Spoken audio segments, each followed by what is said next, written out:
Hello friends, how are you? कैसे हैं आप सब? स्वागत है आपका अपने ही चैनल मीडू स्टडी में। मैं हूं आपका friend Ashutosh, I am Indore से। एंड फ्रेंड्स, जैसा कि आप सब जानते ही हैं, मीडू स्टडी है आपका अपना चैनल जिसमें हम एमबीए के सभी सब्जेक्ट्स और टॉपिक्स को बड़े ही सिंपल वे में समझ रहे हैं, पढ़ रहे हैं। हमारे फ्रेंड्स डिफरेंट डिफरेंट मॉड्यूल्स हैं इसमें, marketing, HRM, operation, strategy, OB and सब पे हमने काफ़ी वीडियोस डाली हैं। कंटेंट पे काफ़ी पॉजिटिव फीडबैक एंड सजेशंस आ रहा है। प्लीज़ वैसे ही देते रहिए और हम अपने कंटेंट को उसी हिसाब से ऑर्गेनाइज एंड मॉडिफाई करते रहेंगे। आज हमारी फ्रेंड्स जो वीडियो है, वीडियो नंबर 5 है ओबी मॉड्यूल की। ओबी में मॉड्यूल में मैं आपको बताऊं, हमने पहले 3 वीडियोस डाली थी जिसमें हमने जाना था कि ओबी होती क्या है, इंट्रोडक्शन टू ऑर्गेनाइजेशन बिहेवियर। तो उसके बारे में आप रेफर कर सकते हैं, वीडियो नंबर 1, 2, 3।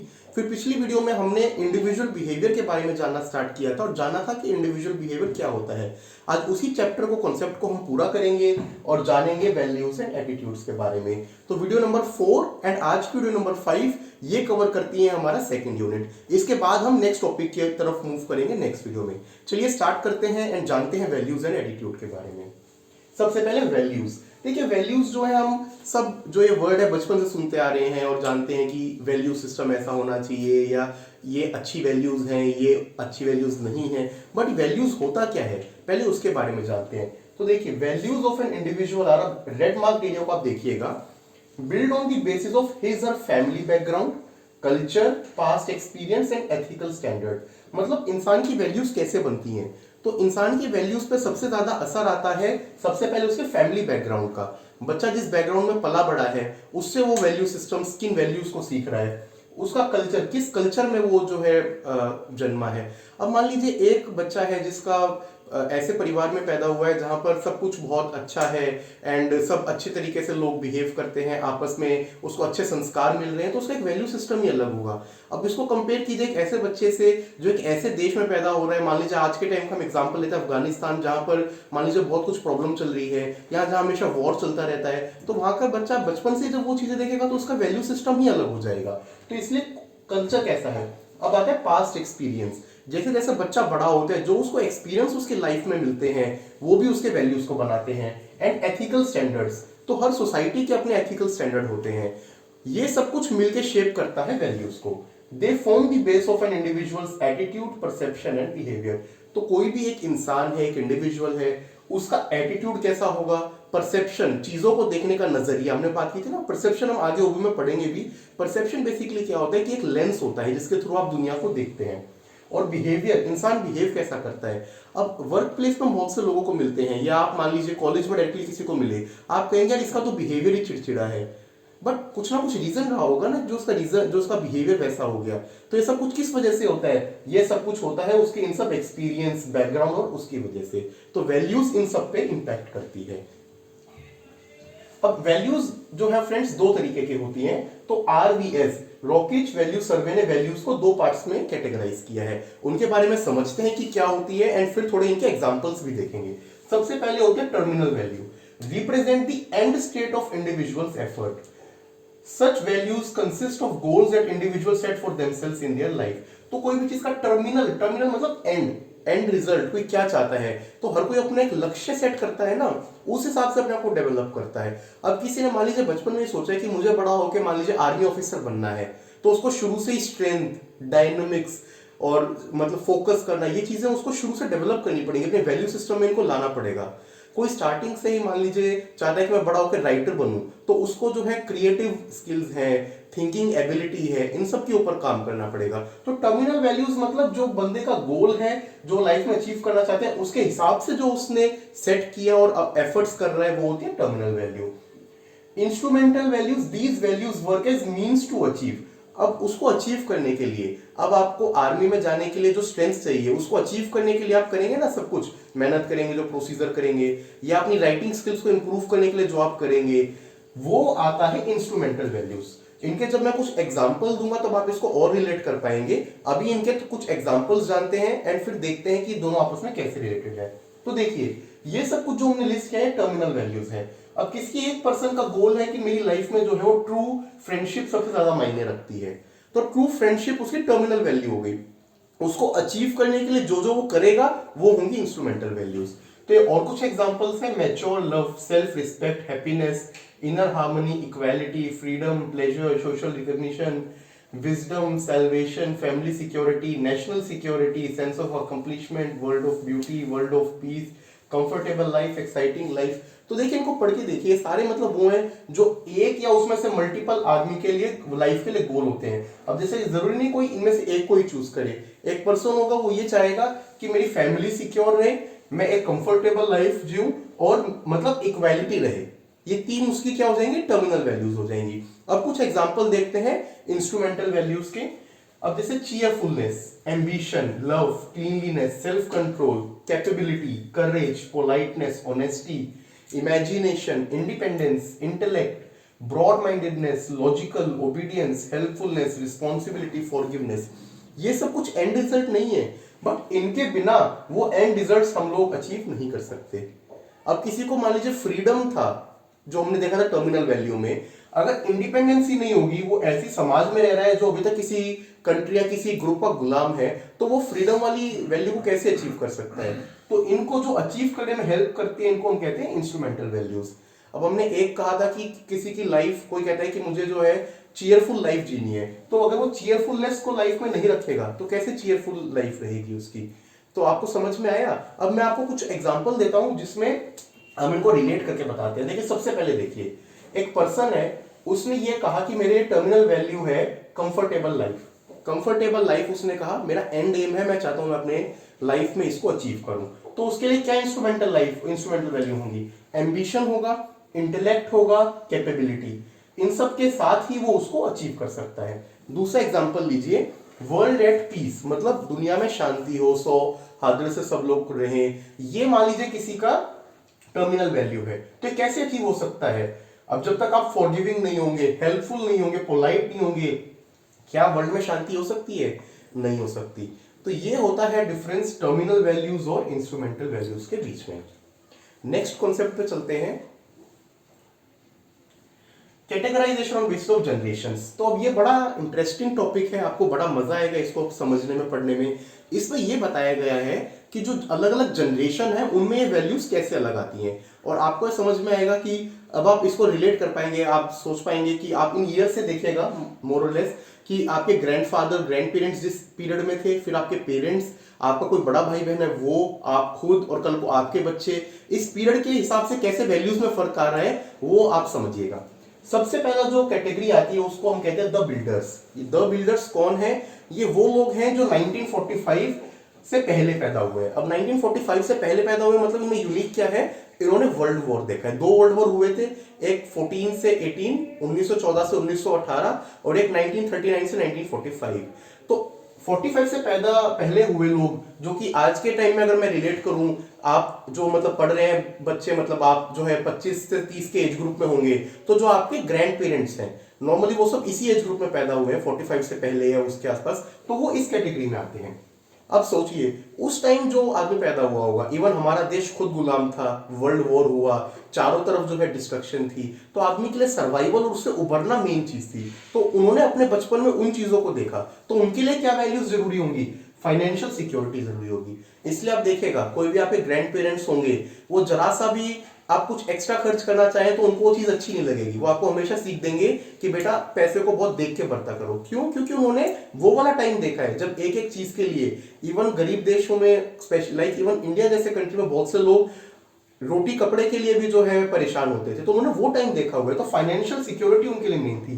टीम वर्क, उन्होंने 1947 में देश को आजाद होते हुए देखा, तो उनको पता है कि टीम वर्क की, इकट्ठे होकर लड़ने की, या सामने वाले किसी दुश्मन को फेस करने की क्या इंपॉर्टेंस है।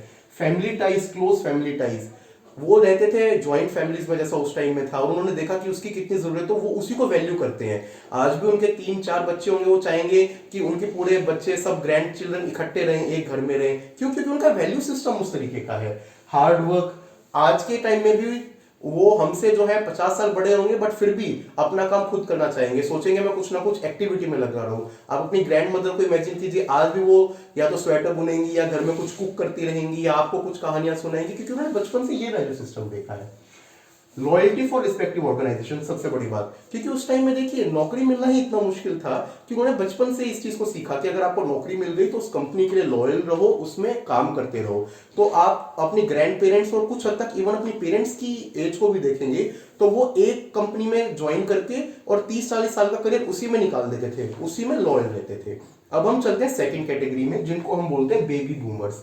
बेबी बूमर्स वो हैं जो इस लड़ाई के बाद पैदा हुए, 1946 और 64, ये वाला जो अराउंड 20 ईयर्स का पीरियड था, 18 to 20 ईयर्स, इसमें पैदा हुए हैं। तो अब ये वो लोग हैं जो उस स्ट्रगल को, मतलब उन्होंने वर्ल्ड वॉर होते हुए नहीं देखा, उसके आफ्टर इफेक्ट्स में पैदा हुए हैं। देश भी कहीं ना कहीं आजाद हो चुका था, अब उन्होंने अपने बचपन में एक आजाद भारत में वो लोग रहे हैं। तो ये लोग जो है वो सक्सेस और एम्बिशन को वैल्यू करते हैं।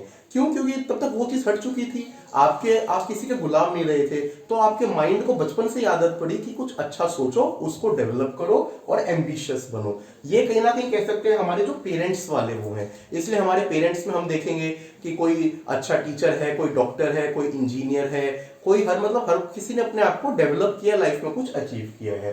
अब हम चलते हैं थर्ड कैटेगरी ऑफ जनरेशन पे। इसको दोस्तों बोलते हैं एक्स जनरेशन। एक्स जनरेशन कौन है? एक्स जनरेशन है 65 से 80 के बीच में पैदा हुए लोग, 65 to 80। इसमें कुछ में आपके पेरेंट्स भी हो सकते हैं, कुछ में हो सकता है आपके किसी के एल्डर सिबलिंग्स हो। तो यहाँ पे मेटीरियलिज्म पे फोकस था। तो जो ये 15 साल में लोग पैदा हुए ना, इनको एम्बिशन सक्सेस है वो नहीं था। ये मतलब देखिए किसी भी पर्टिकुलर उसको पिन पॉइंट नहीं करना चाहिए, बट ये 65 से 80, 182 टाइप वाला जो पीरियड था, इसमें लोगों को मटेरियल, यानी कि जिसे कहते हैं ना कि चीजों में खुशी को ढूंढना एक्चुअल खुशी की बजाय, वो वाले लोग आगे थे। ये मटेरियल सक्सेस, मीनिंगफुल रिलेशनशिप, इन चीजों को करते थे और साथ साथ ये टीम ओरिएंटेड और वर्क लाइफ बैलेंस को भी मेंटेन करते थे। इस जनरेशन को हम बोलते हैं x generation.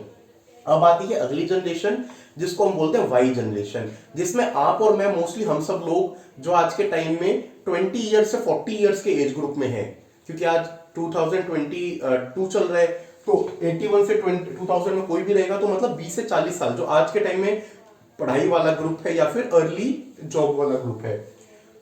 Familiar with internet, सबसे पहले तो जो बड़ी चीज हमारी वाली जनरेशन के लिए आई वो आई कि इंटरनेट आ गया था। अब देखिए हमारे पेरेंट्स को हम देखेंगे, इंटरनेट को टेक सेवी उतने नहीं है, क्योंकि उन्होंने वो चीज नहीं देखी, उनकी पूरी पढ़ाई जो है पेन पेपर पे निकली। हमारे टाइम पे जब हम पढ़ रहे थे, कंप्लीट कर चुके थे, या जो 2000 के आसपास हुए होंगे, उन बच्चों ने तो पैदा होते ही इंटरनेट को देखा है।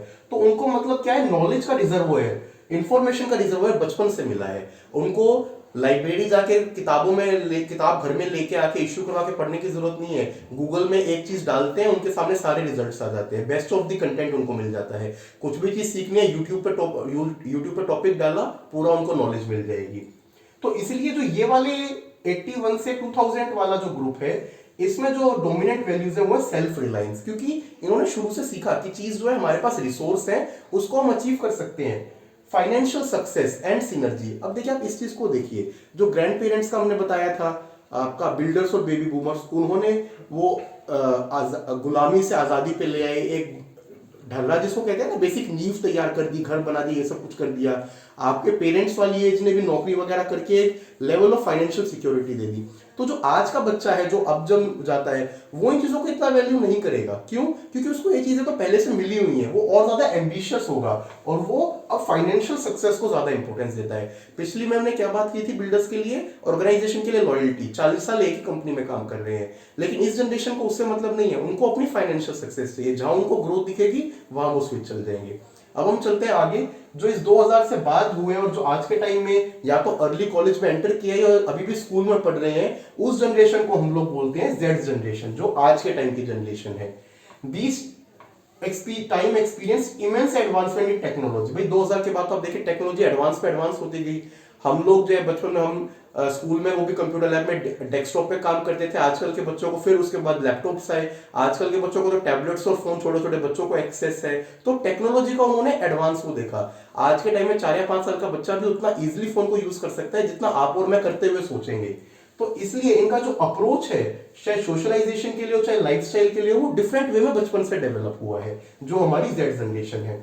तो इस जनरेशन की जो मेन वैल्यूज हैं वो क्या है, टेक्नोलॉजिकल स्किल्स, क्योंकि आज के टाइम में बिना टेक्नोलॉजी और बिना इन सब चीजों के सर्वाइवल ही नहीं है। आप कोविड-19 का एग्जांपल ले लीजिए, अब तो स्कूल्स के पिछले 2 साल से स्कूल्स भी जो है फिजिकल बहुत कम हो पा रहे हैं, आपकी सारी ऑनलाइन क्लास होती है। तो अगर ये जनरेशन टेक्नोलॉजी सेवी ना हो और उसको यूज ना कर पाए तो सर्वाइवल ही पॉसिबल नहीं है। एबिलिटी टू मल्टीटास्क, अब वो चीज गई कि एक काम किया साइड रखा उसके बाद नया काम। आज के बच्चों को हम देखेंगे 3-3 4-4 एक्टिविटीज साथ साथ कर लेते हैं, फ्लेक्सिबल है वो, कॉन्फिडेंट है, डाइवर्स है, ये सब कुछ हमारी वैल्यूज है जेड जनरेशन की।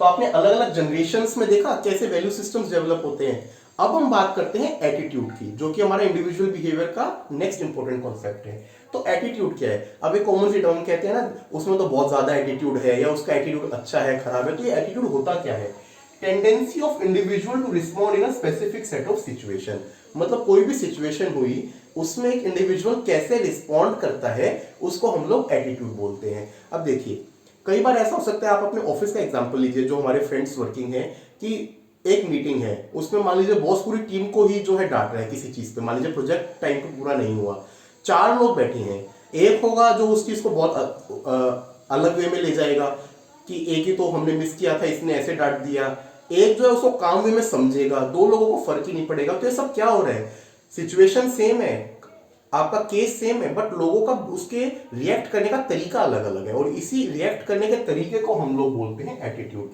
अब 3 मेन कंपोनेंट होते हैं एटीट्यूड के। सबसे पहला होता है कॉग्निटिव, संज्ञानात्मक, जिसको हिंदी में बोलते हैं। Evaluative component that is developed in an individual on basis of his और पास्ट एक्सपीरियंस एंड मेमोरीज। तो ये आपका वो पार्ट है जो आपके पास्ट एक्सपीरियंसेस के बेस पे डेवलप होता है। अब पास्ट एक्सपीरियंस में मान लीजिए एक सबऑर्डिनेट है, पहले उससे कोई डेडलाइन मिस हुई थी, वो अपने बॉस के पास गया, तो बॉस ने कोऑपरेट करने समझने की बजाय उसको सबके सामने डांट दिया होगा, ये उसका पास्ट एक्सपीरियंस था। तो अब उसका एटीट्यूड क्या होगा, दोबारा गलती होगी तो वो जाके बताने में डरेगा, वो सोचेगा इसको छुपा लूं। तो ये वाला जो एटीट्यूड है जो पास्ट एक्सपीरियंस के बेस पे डेवलप हुआ, इसको हम बोलते हैं कॉग्निटिव। अगला आता है affective component that is responsible for building up emotional setup of an individual. अब चाहे आप फैमिली में देख लीजिए, चाहे आप ऑफिस में देख लीजिए, हर बंदे का अलग सिचुएशन में रिएक्ट करने के इमोशंस अलग अलग होते हैं। कोई बहुत ज्यादा भावनात्मक होता है, कोई होता है जो इमोशंस पे कंट्रोल कर लेता है। तो ये वाला जो कंपोनेंट है ये होता है अफेक्टिव। ये तीनों कंपोनेंट हम हर किसी में होते हैं, किस सिचुएशन में कौन सा डोमिनेंट है वो अलग मैटर करता है। और थर्ड आता है behaviour component that changes the way a person behaves in a situation. तो आप सिचुएशन में आपके उसमें क्या चेंजेस आते हैं, आप कैसे फिर बिहेव करते हैं, रिएक्ट करते हैं, वो कंपोनेंट हो जाता है बिहेवियर कंपोनेंट। ये तीनों मिलके बनाते हैं एटीट्यूड को। अब types of job attitude, job में क्या क्या एटीट्यूड हो सकते हैं इनके बारे में थोड़ा सा ब्रीफ में बात कर लेते हैं। सबसे पहला होता है जॉब सेटिस्फेक्शन। जॉब सेटिस्फेक्शन मतलब अपनी जॉब को लेके कंटेंटमेंट। आदमी को यह है कि जो मैंने मोरलेस चाहा था इस नौकरी से, या जो मेरा एम था, जो मैं चाह रहा था काम करना पूरी इतने साल। देखिए आज के टाइम में पढ़ाई में देखा जाए तो ग्रेजुएशन पोस्ट ग्रेजुएशन होते होते इंसान 25 का हो जाता है, मतलब 20 साल के करीब इंसान पढ़ाई में लगाता है, इन्वेस्ट करता है। तो उसके बाद उसकी कुछ एक सेट ऑफ एक्सपेक्टेशंस होती है नौकरी को लेके, वो सब कुछ मीट होती है, सारी चीजें होती हैं, तो वो होता है सेटिस्फाइड। इसको बोलते हैं जॉब सेटिस्फेक्शन। सेकंड आता है जॉब इन्वॉल्वमेंट। अब अगर पर्सन सेटिस्फाइड है और वो जॉब में इन्वॉल्व है, इन्वॉल्व मतलब देखिए एक होता है आप 9 to 5 काम करना है क्योंकि आपको सैलरी मिल गई, तो आप गए, जो काम आया पूरा किया, उसमें से जितना जरूरी था बाकी को टाल दिया, तो उसको इन्वॉल्वमेंट नहीं कहेंगे। इन्वॉल्वमेंट मतलब उस काम में पूरा मन लगा के करना, उसको कहते हैं जॉब इन्वॉल्वमेंट। और थर्ड आता है ऑर्गेनाइजेशनल कमिटमेंट, मतलब आप काम के साथ साथ अपनी कंपनी को लेके, ऑर्गेनाइजेशन को लेके भी कमिटेड हैं। तो ये आपके अलग अलग 3 टाइप्स ऑफ जॉब एटीट्यूड्स हो सकते हैं। तो फ्रेंड्स ये था हमारा आज का टॉपिक जिसमें हमने वैल्यूज एंड एटीट्यूड्स को पढ़ा, और जैसा कि मैंने बताया था इसके साथ हमारी जो सेकंड यूनिट है इंडिविजुअल बिहेवियर वो कंप्लीट होती है। अपनी नेक्स्ट वीडियो में हम एक और इंपॉर्टेंट कॉन्सेप्ट है ओबी का स्टार्ट करेंगे, जो है पर्सनैलिटी के बारे में जानेंगे और समझेंगे। आपको हमारी आज की वीडियो कैसी लगी दोस्तों, प्लीज हमें बताइएगा। आपको कंटेंट अच्छा लग रहा है तो प्लीज इसको लाइक कीजिए, शेयर कीजिए और मीडू स्टडी को सब्सक्राइब कीजिए। Thank you, take care.